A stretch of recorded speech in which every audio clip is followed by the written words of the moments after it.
Hello सभी, परमहंस योगानंद द्वारा एक योगी की आत्मकथा पर हमारी वीडियो श्रृंखला में आपका स्वागत है।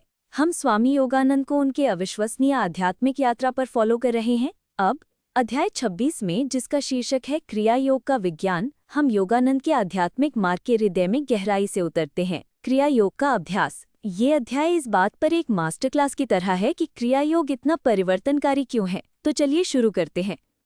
अध्याय 26 में योगानंद कहानी सुनाने से लेकर शिक्षा देने तक चले जाते हैं और हमें क्रिया योग की स्पष्ट और विस्तृत व्याख्या देते हैं, वो ध्यान तकनीक जिसका वे श्री युक्तेश्वर के मार्गदर्शन में अभ्यास करते रहे हैं।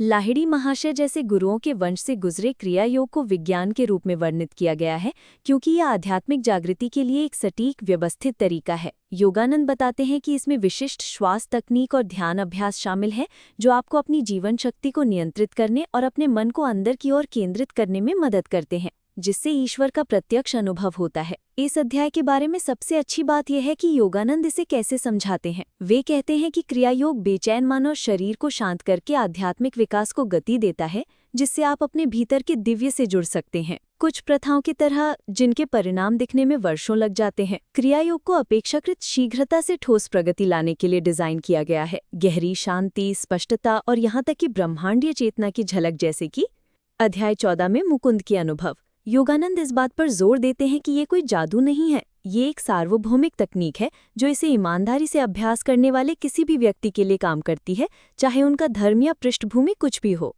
योगानंद क्रिया योग के पीछे के विज्ञान के बारे में कुछ आकर्षक अंतर्दृष्टियां भी शेयर करते हैं। वो बात करते हैं कि ये चेतना की उच्चतर अवस्थाओं को जगाने के लिए शरीर के केंद्रों, चक्रों और रीढ़ के साथ कैसे काम करता है। प्राण को विशिष्ट मार्गों के माध्यम से निर्देशित करके क्रिया योग आपको उन शारीरिक और मानसिक सीमाओं से परे जाने में मदद करता है, जो आपको एक दिव्य आत्मा के रूप में अपने वास्तविक स्वरूप को महसूस करने से रोकती हैं। विकर्षणों से भरी दुनिया में परिचित लगता है ना? क्रिया योग आंतरिक शांति और उद्देश्य पाने का एक व्यावहारिक तरीका प्रदान करता है।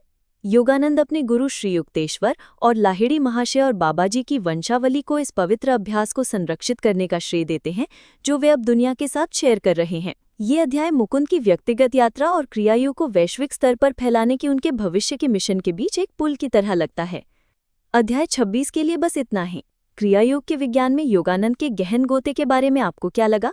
क्या आपने कभी ध्यान या कोई ऐसा अभ्यास आजमाया है जिससे आपको आंतरिक शांति पाने में मदद मिली हो? टिप्पणियों में अपने विचार लिखें। हमारी अगली वीडियो में हम अब अध्याय 27 में गोता लगाएंगे, जहां योगानंद की यात्रा नए रोमांच और अंतर्दृष्टियों के साथ जारी रहेगी। अगली बार मिलते हैं।